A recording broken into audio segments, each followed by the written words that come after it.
Est-ce que vous aussi, en ce moment, vous avez envie d'autre chose ? J'ai une nouvelle à vous annoncer, la plateforme de streaming Gaïa arrive en France. C'est une plateforme qui est dédiée à l'éveil des consciences avec des contenus inspirants et audacieux. Et ça se passe sur gaia.com, Gaia.com. Vous y trouverez entre autres des personnalités qu'on apprécie comme Greg Braden et Bruce Lipton que j'ai déjà reçus au micro de Métamorphose et d'autres grands noms comme Joey Dispenza ou encore Ram Dass. De vraies pépites avec plein de contenus originaux, des documentaires, des cours de yoga ou encore des séminaires passionnants, le tout en français, pour vous accompagner dans votre cheminement personnel, chacun à son rythme et avec sa sensibilité. Alors profitez dès maintenant de 7 jours offerts pour découvrir Gaïa en allant sur la page gaia.com/Anne.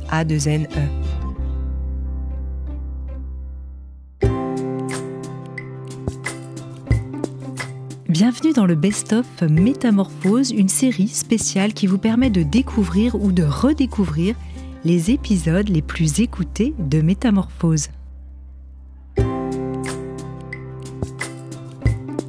Bonjour et bienvenue dans la saison 2 de Métamorphose, le podcast qui éveille la conscience. Je suis Anne Guéquière, fondatrice du magazine Féminin Bio, auteure et éditrice de projets engagés pour un nouveau monde. Chaque lundi, dès 7h, nous partons ensemble à la découverte d'un sujet lumineux avec une personnalité qui porte une voix d'éveil des consciences. Métamorphose, le podcast qui éveille la conscience. Nous nous construisons tous avec des événements plus ou moins traumatisants et avons été formatés par notre éducation. Nous nous sommes construits avec tout cela, avec ses croyances, celles des autres, de notre environnement et ses conditionnements. Comment se libérer de toutes ces entraves pour aller vers une vie créative, originale et épanouie ? Comment se libérer de nos croyances limitantes ? C'est ce que nous allons voir avec mon invitée, qui est psychologue clinicienne, spécialiste des troubles de l'attachement, enseignante en EFT, en psychologie énergétique et experte en neurosciences. Elle est l'auteure chez Erol du livre « J'arrête les croyances limitantes ». J'ai la joie d'accueillir pour la 2e fois dans Métamorphose Marion Blick. Bonjour Marion. Bonjour Anne. Alors, bienvenue à nouveau dans cette émission. Je suis ravie de t'accueillir. Alors, commençons par définir, si tu veux bien, ce qu'est une croyance limitante. Donc pour moi, une croyance limitante, c'est un espèce de filtre qu'on a. Enfin, on parle toujours de croyances limitantes, de base, mais pour moi, c'est vraiment un filtre de mémoire, de conditionnement, qui nous empêche de voir la réalité telle qu'elle est dans tous ses possibles. Donc je la vois d'une façon très très très large et extensive. On parle plus de croyances limitantes aujourd'hui qu'avant en psychologie. Peut-être, parce que c'est un sujet un petit peu à la mode. Et puis je pense qu'avec toutes les nouvelles formes de thérapie, on s'est très vite rendu compte que on avait tous des croyances limitantes, par exemple par rapport à l'attachement, notre valeur, la valeur des autres, de l'autre, du monde, qui étaient quand même impactantes et qu'on déclinait toute notre vie à plein de niveaux différents, dans plein de situations différentes. Quand on réduit tout ça, on se rend compte qu'on peut vraiment trouver une ou des croyances limitantes vraiment de base. À quel moment, à l'inverse, on peut se dire que notre vie est libre, inspirée et épanouie, en fait ? Lorsqu'on peut vraiment voir la réalité telle qu'elle est, sans y mettre des jugements qui nous empêchent vraiment de l'apercevoir telle qu'elle est, et quand on peut vraiment s'épanouir et créer ce qu'on est venu faire sur Terre, c'est-à-dire s'épanouir, créer une vie qui nous ressemble et exprimer nos potentiels de créatifs. Oui. Alors ton livre est construit de manière très originale à partir d'une histoire, d'une métaphore. C'est l'histoire d'un sort de châtelain, Edgar Hamilton, ébranlé par la mort de sa femme chérie. Alors à partir de cette histoire, et c'est ton point de départ, cette question, en quoi les chocs ébranlent-ils nos croyances justement ? Qu'est-ce qu'ils viennent nous raconter à ce moment-là, les chocs ? C'est-à-dire que pour la plupart des gens, je le vois en thérapie, il faut vraiment quelque chose qui se passe dans leur vie, qui les arrête dans leur trajectoire. Et on se retrouve en général vers la quarantaine, dans une espèce de pièce de théâtre. On n'en a pas écrit le scénario, c'est un petit peu nos parents, la culture, la religion, qui ont créé nos vies, qui ont fait qu'on a fait les choix qu'on faisait certainement pour plaire et pour se conformer à l'attente de la société ou de la famille ou des autres. Et tout d'un coup, il faut un accident, perdre son travail, perdre un être cher pour tout d'un coup se réveiller dans cette pièce de théâtre en disant « mais c'est pas ce que je voulais, c'est pas ce que je voulais faire ».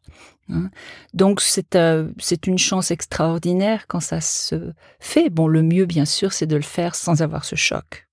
D'accord, on peut le faire sans avoir ce choc parce que c'est vrai que parfois on est dans des crises existentielles, on a l'impression de tourner en rond et justement, et pourtant beaucoup de personnes ont fait du développement personnel, des thérapies et malgré tout, quand on avance en chemin, on a l'impression parfois de retomber, de tourner en rond, de se dire « oh, j'avais l'impression d'avoir déjà travaillé ça, puis ça se représente et puis finalement je m'en sors pas ».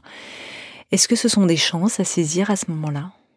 Je pense que quand on repasse aux mêmes endroits, c'est pas exactement au même niveau, mais si on marche dans ces traces, et d'ailleurs je pense que les croyances c'est vraiment comme des pas dans la neige, et on remarche souvent dans ces traces quand on fait de la raquette parce que c'est beaucoup plus facile, mais on fait ça et on est perdu et on revient, on tourne en rond.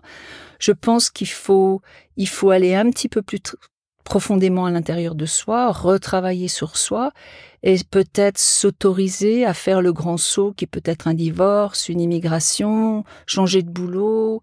Il va falloir acter le grand changement qu'on n'ose pas faire parce qu'on a peur. On a tous tellement peur de trahir ce qui existe et de se libérer. Il faut beaucoup de courage et beaucoup de résilience pour oser, ce que j'appelle dans mon livre lâcher le trapèze, avoir ce moment de vide qui est inévitable pour attraper le deuxième. Les gens veulent rester avec le premier trapèze et éventuellement attraper un deuxième trapèze. C'est pas comme ça que ça se passe au cirque. Il faut un saut de foi. Il faut un saut de foi, absolument. Et c'est pas évident de faire ce saut de foi. La peur est une croyance limitante. Bon, la peur est une émotion qui est bonne, parce qu'elle nous protège, mais quand elle nous empêche d'être vraiment qui on est et inhibe nos actions et nos impulsions justes, là, elle devient limitante. Alors, est-ce que tu peux nous donner des exemples de croyances limitantes pour qu'on définisse un peu mieux ce que c'est ? Et dans ton livre, tu parles de la vie d'une personne lambda qui s'appelle Julia, et on peut identifier quelques croyances. Est-ce qu'il y a des grandes croyances qui reviennent et qui bloquent les gens quand tu les vois en thérapie ? C'est un petit peu ce que j'évoquais plus avant. C'est-à-dire que je pense que les gens ont peur et déjà ils pensent qu'ils ont une trajectoire qui doit se terminer d'une certaine façon, donc une espèce de continuité de vie. Bon, bien sûr, il y a les croyances sur l'estime de soi, ce qu'on est capable de faire, sur un monde limité. Et moi, je pense que je suis plutôt quantique d'esprit, activiste, et je pense que le monde, au contraire, est illimité et qu'on peut vraiment manifester ce qu'on a envie de faire. Et je voyais par exemple hier une femme qui s'appelle Asia Bibi, qui a vécu une vie absolument incroyable, elle était emprisonnée, condamnée à mort, les seules personnes qui la défendaient ont été tuées, et elle arrive à manifester une installation à Paris, un asile à Paris, et qu'elle ne soit pas morte, c'est grâce à sa foi et sa résilience. Et ça, je pense que on n'est pas assez connecté. C'est pour ça que dans mon livre, je veux que mon héros se connecte avec sa force, la nature. On n'est pas connecté avec sa force. Et je pense qu'on minimise le pouvoir qu'on a, on minimise le pouvoir de l'univers, on minimise son pouvoir de manifestation et sa liberté de manifester. Et ça fait aussi partie de la pensée quantique, comme tu le disais, et on va y revenir plus longuement tout à l'heure, pour vivre sa transformation justement dans ton récit. Et je veux pas trop parler du récit parce que je trouve que c'est chouette pour celles et ceux qui vont lire ton livre de découvrir cette histoire initiatique, qui est une sorte de quai du héros. Et pour vivre sa métamorphose, tu dis il faut créer un espace de transformation, il faut créer sa chrysalide, que c'est important dans ce processus. Qu'est-ce que c'est, Marion ? Eh bien, c'est exactement ce dont on a parlé, c'est-à-dire qu'on lâche un trapèze, ça peut être dû à un accident ou on peut perdre toute sa famille. Enfin, c'est pas ce que je souhaite à personne, mais il y a des gens qui se retrouvent dans le coma pendant 6 mois, ils se réveillent, ou dans un grand drame, ils se retrouvent dépouillés de leur identité ou de ce qu'ils avaient ou de ce qu'ils avaient prévu d'avoir. Et là, va y avoir un temps chrysalide, de repos, de remise, de reboot, on est en de remise à zéro, de réinitiation de cette espèce d'ordinateur que nous sommes. Il va falloir pleurer, il va falloir faire le deuil, il va falloir s'immobiliser, il va falloir s'isoler, il va falloir arrêter ce qu'on faisait comme d'habitude. Et malheureusement, dans la société, ce temps-là n'est pas admis. Faire un espèce de deuil de ce qui était et se dire, mais comment je vais recalculer maintenant mon GPS? Où est-ce que je vais aller? Et je pense qu'on a besoin de ces temps de vide, de ces temps de repos, de ces temps de j'aime bien le terme chrysalide parce que où on est entouré, où on est sécure et où on peut vraiment se retrouver tout doucement, retrouver son corps, retrouver ses sensations, retrouver ses émotions, retrouver ce qu'on veut et qui on est surtout, retrouver vraiment qui on est. Ces temps de vide, ils peuvent aussi apparaître sous la forme soit d'un burn-out ou d'une dépression, d'une nuit noire de l'âme, d'une crise existentielle, comme on le disait tout à l'heure, ou d'un choc. Absolument. Ça peut mettre à un voyage. Certaines personnes partent en voyage pour se retrouver. Chacun, dans un sens, sait comment il va pouvoir créer cette chrysalide. Mais bien sûr, un burn-out, absolument. Une dépression, absolument. Bon, pas toutes les dépressions sont de ce type, mais absolument, parfois c'est une immense opportunité pour arrêter ce qu'on faisait parce qu'en fait on n'est plus en phase. Tu dis qu'à un moment il faut saisir l'appel en fait pour s'éveiller et se réveiller. Qu'est-ce que tu entends par là et comment est-ce qu'on entend cet appel de la vie? Parce que parfois quand on est justement dans cet état un peu au fond du trou, dans cet état de vide ou de latence, on pourrait se dire j'entends rien, il se passe plus rien, j'ai plus de désir, je sais plus. Exactement un petit peu dans mon livre, et je ne sais pas si je dis ça dans mon livre, mais j'appelle ça avoir le pompon à la fois. Vous savez, le manège pour les tout petits. La queue du Mickey, là. Oui, il essaie de que le pompon caresse le visage. On va être caressé, on va avoir quelque chose qui va nous appeler. Dans mon livre, ce sont des sensations, des sons, des bruits, mais ça peut être une idée, une intuition, quelque chose d'extérieur, un hasard. Bon.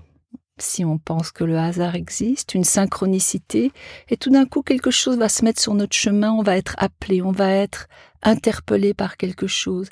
Et si on a vraiment vécu sa chrysalide et qu'on est connecté avec son corps, on va ressentir quelque chose. Il y a quelque chose qui va faire que nos sens vont percevoir un appel particulier, une envie particulière, ou la synchronicité de rencontrer quelqu'un, ou de trouver un livre dans l'autobus ou dans le train, qui va être exactement ce dont on a besoin. Et dans ce cas-là, la vie devient merveilleuse, un peu comme dans mon livre, parce que c'est une espèce de chasse au trésor, où et on est un peu comme le petit poucet, on va d'information en information, sans en abuser, et on est un petit peu guidé. Moi, je crois qu'on est guidé dans nos vies. Par ces éléments qui nous interpellent. Et bien sûr, il faut que nous, on y réponde. Il faut répondre à un appel. Donc le pompon, il faut qu'on l'attrape. Bon, on repassera, mais il faut quand même l'attraper. Le saisir et pouvoir lui donner du sens. Est-ce que c'est à ce moment-là que c'est bien de vraiment identifier plus en profondeur ces croyances limitantes et de faire des rituels pour les dépasser, ou c'est mieux de l'avoir fait avant, je dirais? Est-ce qu'il y a un ordre? Moi, j'aurais tendance à dire que l'ordre, parfois, est particulier à chacun. Je pense que quand même, comme dans le héros de mon histoire, il y a un moment où il faut reconnecter à ses sensations, retrouver un déferlement des émotions, pouvoir vivre ces émotions à l'intérieur de soi pour pouvoir être touché, éveiller son cœur. Ça me semble des éléments incontournables pour pouvoir réactiver, retrouver qui on est en tant qu'être humain. Est-ce qu'il y a une croyance limitante qui est plus importante que les autres et qui souvent est bloquante, et vraiment plus bloquante que les autres, et c'est sur celle-là qu'il faut travailler en premier? Est-ce que c'est, et puis ensuite en systémie? Moi, je pense que la pire croyance limitante qui existe pour les humains ou mes patients, qui est souvent due au trauma réel ou abus divers ou trauma d'attachement, c'est qu'on est nul et surtout qu'on est un être humain déficient, qu'on est un mauvais être humain. Et ça, c'est connecté avec la honte, ce sentiment d'être mauvais, d'être déficient. Et c'est si difficile de de s'en débarrasser pour le client, parce que la honte nous pénètre dans chacune de nos cellules. Hein. Et souvent, on a l'impression que les gens remontent la pente et puis ils redégringolent. Hein.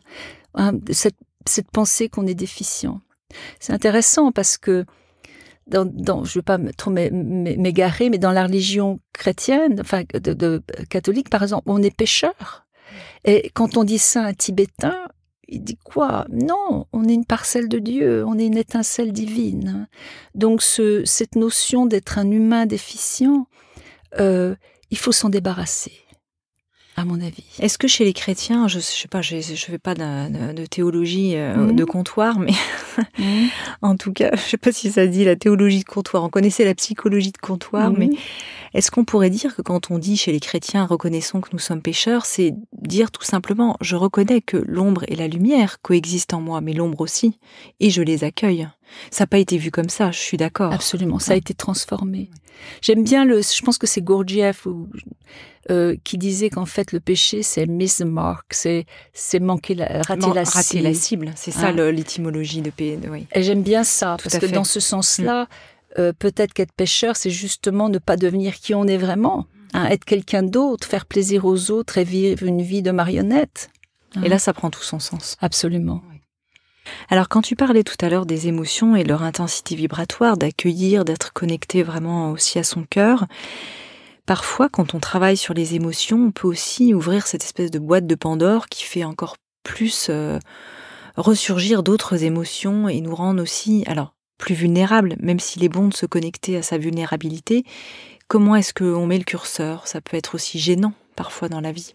Théoriquement, si on vit une émotion, c'est une vague qui déferle. Une fois qu'elle a déferlé, il n'y a pas tellement de raisons. Si on fait un travail, si on se fait accompagner, bien sûr, si on a énormément d'émotions, il y a des gens qui sont beaucoup plus émotionnels que d'autres. Si on tourne là un petit peu en rond aussi, faire attention aux émotions qui sont aussi connectées à l'anxiété. Du coup, on se fait peur tout seul. Et puis, qui est plutôt là de l'anxiété, une espèce de boucle entre l'émotion et le cerveau gauche.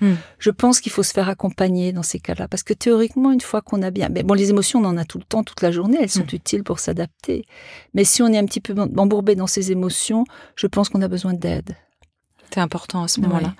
Tu parles aussi d'intensité vibratoire des émotions. Tu peux nous donner quelques exemples, Marion? Oui.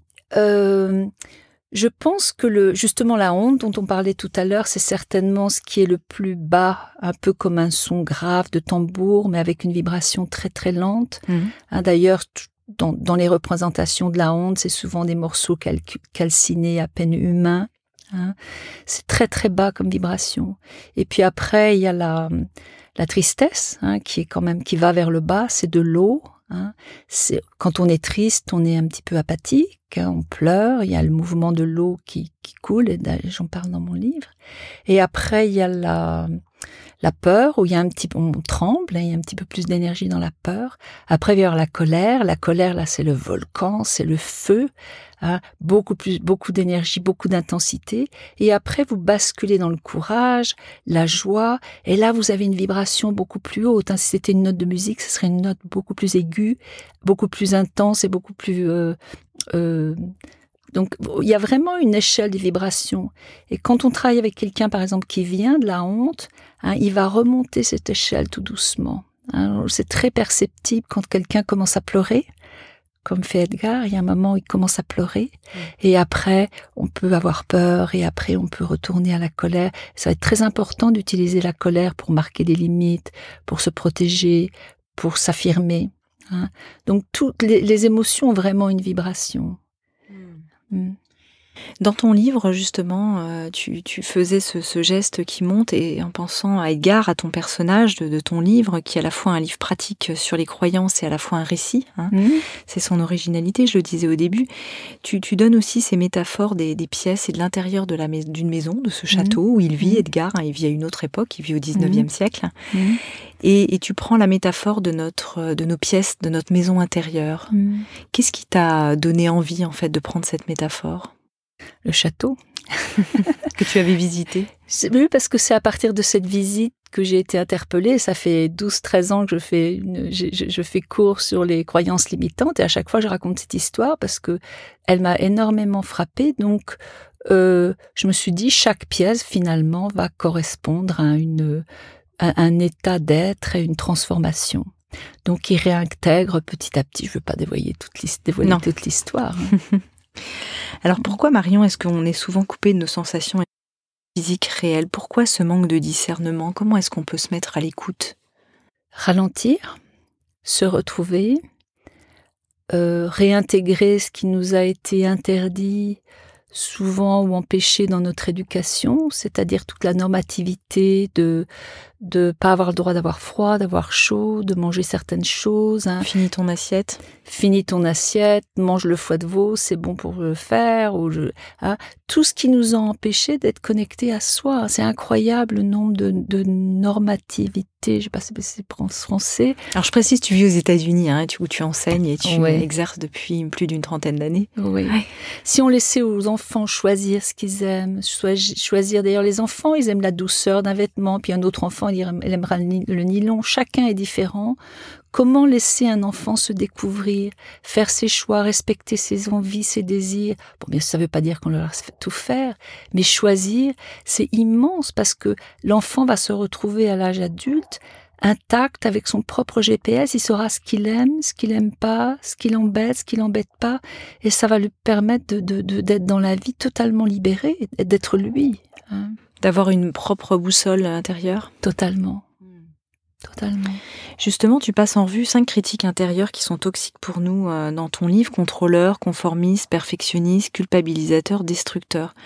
Est-ce que chaque type est lié en fait à une construction caractérielle particulière? Oui, mais bon... Associé à une blessure, on pourrait dire ça autrement. Oui, bon, moi je travaille pas trop avec les blessures, mais je pense que malheureusement il y a des gens qui les ont tous. Hein. Je veux dire, on en a, je fais assez un cours là-dessus, on en a tous, plusieurs. Il y en a qui sont légués par une société. On peut les avoir tous, plus ou moins. En général, il y en a un central, mais malheureusement, on peut en avoir plus qu'un. Ces 5 critiques intérieures, est-ce que tu les relis avec les profils d'attachement? On peut les relier, par exemple, je pense au contrôleur qui peut être... Plutôt l'évitant. Oui, plutôt l'évitant, oui. Voilà. Mais bon, il y a certaines personnes aussi chaotiques qui vont avoir des particuliers d'hyper-contrôle, de contrôler tout à l'extrême. Donc, mais ça serait plutôt l'évitant. L'évitant, ça, on peut faire des liens. Ouais. Est-ce qu'il y en a un ou deux que tu voudrais nous passer un petit peu en revue comme ça, un ou deux profils qui seraient intéressants, peut-être ceux que tu vois tu dis, ils sont tous... Je sais que dans les profils d'attachement, il y en a qui sont plus développés que d'autres quand même, qu'on voit plus fréquemment. Le perfectionnisme est quand même quelque chose qui est un poison parce qu'il crée la procrastination, rien n'est jamais bien, donc il y a une éternelle dissatisfaction, insatisfaction plutôt. On est toujours dans une espèce d'asymptote pour rattraper quelque chose qui n'existe pas. C'est vraiment le mirage des Dupont dans le désert, parce que, et donc on se prive du plaisir d'avoir réalisé quelque chose, même si c'est imparfait. Et souvent on se prive de la réalisation parce que c'est jamais assez bien, on n'est jamais assez bien. Hein. Et puis le conformisme est aussi quelque chose outre ce destructeur dont je parle, qui est lié à la honte. Le conformisme est terrible parce que finalement, il nous empêche d'être nous-mêmes. C'est le mouton ? Le mouton, la mode. Et maintenant, je pense qu'avec les réseaux sociaux, là où on devrait être encore plus libre, j'ai l'impression qu'ils pèsent presque plus sur les jeunes, sur tout le monde. Hein. Il faut avoir un look, il faut être d'une certaine façon, il faut être... cool, il faut être je ne sais quoi. Hein, donc on est beaucoup plus vu et mesuré qu'avant, comparé aux autres. Hein. C'est sûr que chez les adolescents qui aiment se conformer un peu aux autres, bien sûr. Là le modèle dominant est encore plus visible parce qu'il est mondial et il est étalé sous leurs yeux. C'est pas simplement les enfants de ton village qui montrent le modèle comme nous autrefois. Bien sûr. Donc c'est très douloureux pour les jeunes, ça c'est sûr. Et alors, parlons un peu des voies, justement, puisque dans cette quête du héros, dans ton livre, on a vraiment cette progression de la chute, et puis de l'appel, et puis de la renaissance. Et dans les outils de renaissance, tu dis que la nature a un pouvoir guérisseur sur nous. Alors, comment est-ce qu'elle agit dans nos processus de guérison? Là, Edgar, il va vraiment se reconnecter à la nature. Je pense que la nature, on est nature, on est profondément, l'être humain est aussi un animal, bien qu'il ne soit pas qu'un animal, et on est fait pour être dans la nature. On en a besoin, on pourrait pas vivre s'il n'y a pas d'arbres, on pourrait pas se nourrir si... Donc on est complètement connecté à la nature, et je pense qu'elle a un pouvoir de nous apaiser, de nous élever, de nous calmer et de nous permettre de vivre. Sans eau, on pourrait pas vivre. Sans... Donc je pense qu'il y a un lien entre nous et la nature qui est très très fort. On en fait partie. Nous sommes la nature. Nous sommes la nature. On est fait de non seulement de la nature, on est fait du cosmos. On est fait de poussière d'étoiles. Donc on appartient à tout ce cosmos. Et si on s'en sépare, on voit bien le résultat actuellement de cette séparation entre la nature, le cosmos. C'est pour ça qu'il y a beaucoup de ciel dans mon livre. Il y a beaucoup de cosmos, il y a beaucoup d'étoiles. Parce que je pense que c'est important d'être connecté à la Terre et au cosmos. D'avoir cette reliance. Comme les anciens l'étaient. Et comment s'autoriser à suivre ses élans et ses passions en étant aussi à l'écoute des synchronicités de notre créativité? Tu proposes ça comme chemin? Le faire. Commencer à écouter, commencer à répondre, commencer à se libérer et voir ce qui se passe. Je veux dire, c'est une espèce de danse nouvelle qui va nous emmener là où on doit aller. Et je pense que cette guidance va venir sous bien des formes, et je pense qu'elle existe presque toujours. Elle est palpable. Tous les grands artistes qu'on interviewe, ils disent toujours, à 3 ans, je suis allée voir un violoniste, et j'ai dit à ma grand-mère, je veux être violoniste. Il y a quelque chose qui arrive très très tôt. Si on laisse l'enfant, et si on a l'opportunité de soi-même d'être guidé, on emmène dans son sillage toute on amène aussi cette guidance pour les autres, je pense. Ce regard. Absolument. Cette façon d'improviser la vie, au lieu qu'elle soit décidée par une normativité, une norme, décider de suivre les indices, d'être comme le petit poussé, d'aller de caillou en caillou, et bien sûr de voir ce qui se forme à partir de ça. En même temps, on peut aussi voir des signes partout. Comment interpréter ceux qui sont vraiment des appels, de ceux qui sont peut-être plus anecdotiques? C'est pas toujours évident. Je pense qu'il y a un moment où on sent la route. Il y a une cohérence dans ce qui se passe. On rencontre la bonne personne, on le sent. De nouveau, si notre ventre est dégagé, notre cœur est dégagé, ça va pas être des signes qu'on interprète mentalement à sans fin, mais je pense qu'on saura. Il y a quelque chose qui est vrai et qui semble juste, la justesse d'un instrument. Et comment arriver à ce point où le cœur et le ventre sont dégagés, justement, en ayant fait ce travail? Travail sur soi, thérapie, choisir des gens autour de soi qui sont capables de nous ouvrir le cœur et d'accepter qu'ils les ouvrent. Et les fameux alliés? Les alliés, absolument. Se laisser, comme dans mon livre, se laisser toucher de nouveau, se laisser... être touché, être vulnérable. Tu as parlé de vulnérabilité. Je pense qu'on ne peut pas vivre courageusement sans être vulnérable, et d'être ouvert, d'être sans protection, sans cuirasse. Bon, bien, il y a un moment, il faut des cuirasses, des protections. Mais vivre ouvert. C'est important. Un autre point qui est d'apprendre à intégrer la mort dans notre vie. Est-ce que ça nous aide, et de quelle manière on peut le faire? C'est encore tabou. Bon, tout dépend un petit peu de la conception qu'on a de la mort, mais je pense qu'on ne peut pas, éviter la mort, et je pense que la mort est simplement un autre état mental finalement. C'est une fin de quelque chose, c'est la fin d'un chapitre de vie. Bon, moi je crois à la réincarnation. Et donc, mais je pense qu'on a trop de tabous, et on n'embrasse pas la mort et cette autre chrysalide qui est la fin d'une vie. Et la mort, c'est une autre chrysalide, d'une autre taille, d'une autre dimension, où on se repose, où peut-être on fait le bilan, je n'en sais rien, Mais c'est de nouvelles aventures. C'est comme ça que je le vois. Comment, parfois j'ai l'impression que les gens, c'est une question que j'ai posée dans un autre podcast à Maud Ankawa, c'était est-ce qu'il faut avoir frôlé la mort de près pour se sentir plus en vie? On a l'impression que certaines personnes qui sont très résilientes ont vécu effectivement des chocs presque mortels ou ont frôlé la mort pour diverses raisons, accidents, maladies, etc. ou mort d'enfants ou de proches, et eu une espèce de sursaut de vie à ce moment-là, comme si ça s'était intégré brutalement, mais plus fortement peut-être chez ces gens-là.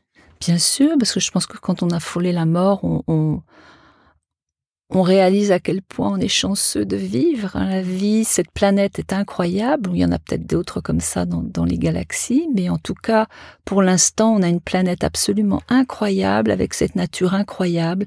L'être humain est un bijou existentiel, et on n'en profite pas. On n'en profite pas. J'aime pas le mot profiter d'ailleurs.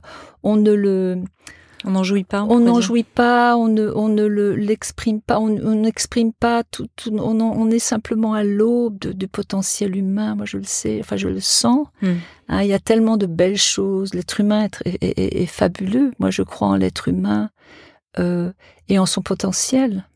Tu parles aussi dans ton livre de l'importance d'honorer le chemin déjà parcouru et le chemin qui est en cours de parcours. Qu'est-ce que tu honores, toi, sur ton chemin, justement, avec toutes ces années de pratique? Et puis, comme tu es thérapeute, psychologue clinicienne, je le disais au début, tu as vraiment expérimenté en profondeur qui tu es, enfin, qu'est-ce que, toi, à titre personnel, ça t'a ouvert? Moi, mon immigration aux États-Unis il y a 37 ans, c'est sûr, a été un grand lâchage de trapèze pour en attraper un autre. Et passer par le vide, ça c'était sûr, parce que j'y suis allée sans filet. Et ça m'a apporté beaucoup de choses, parce que là, j'ai pu commencer à suivre qui j'étais vraiment. J'essaie d'avoir énormément de gratitude pour ma famille, d'où je viens, les gens qui m'ont aidée, d'avoir énormément de pardon pour les autres, les gens qui m'ont fait du mal, et puis aussi de l'acceptation des erreurs que j'ai faites.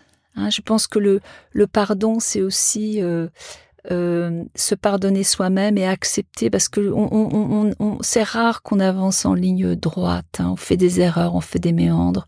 Parfois, on fait des fautes graves, et c'est important de pardonner et de lisser tout ça et d'en tirer vraiment le suc, l'enseignement.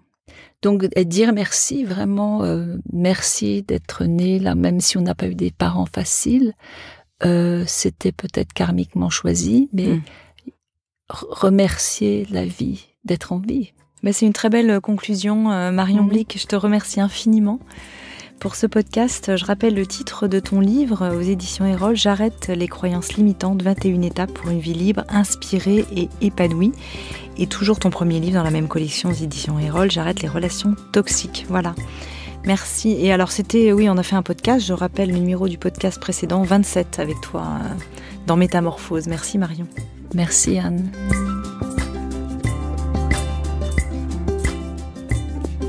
Merci de nous avoir écoutés. Découvrez en avant-première la personnalité de la semaine sur le compte Instagram Métamorphose Podcast. Si vous aimez ce podcast, favorisez sa diffusion en lui donnant 5 étoiles sur Apple Podcast ou sur votre plateforme de podcast préférée. Et surtout, abonnez-vous pour suivre tous les épisodes gratuitement. Métamorphose, le podcast qui éveille la conscience.